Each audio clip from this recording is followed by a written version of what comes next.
আজি এই অভিনৱ প্ৰতিপত্তি আমি বৰ দুখেৰে এই কাৰ্যসূচী কৰিব লগা হৈছে।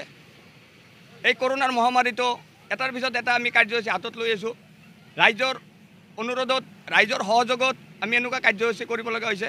আৰু পশ্চিম গুৱাহাটী অঞ্চলৰ বৰাগাঁও LP স্কুল চকৰ পৰা আপোনাৰ সুদূৰ জালুকবাৰীলৈকে 8 কিলোমিটাৰ পথছোৱাত এঠাইত নহয় দুঠাইত নহয় কেইবা ঠাইতো এই বৰ্তমান পৰিস্থিতিত কি ধুনীয়াকৈ সূৰ্যৰ পোহৰ দিছে। এই পোহৰৰ মাজতো এক আঁঠু এক কঁকাল পানীৰে গাড়ী পাব্লিক জনসাধাৰণে অতিবাহিত কৰিব লগা হৈছে।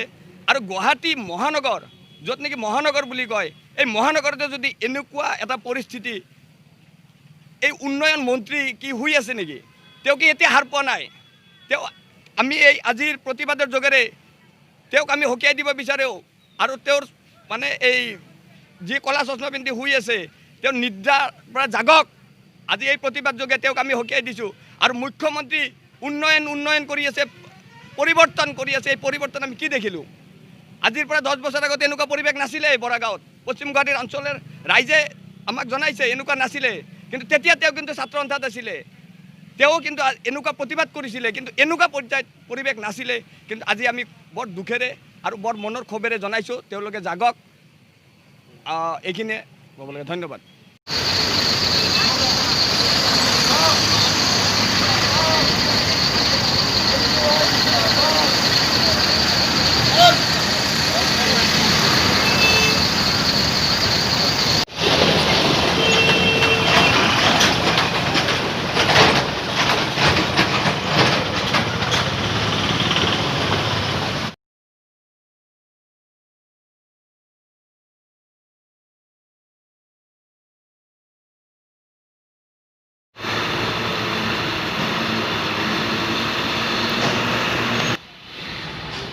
অলপ ওচৰলৈ যোৱাত ভালে আছিলে, পানী গৈ আছে মানে।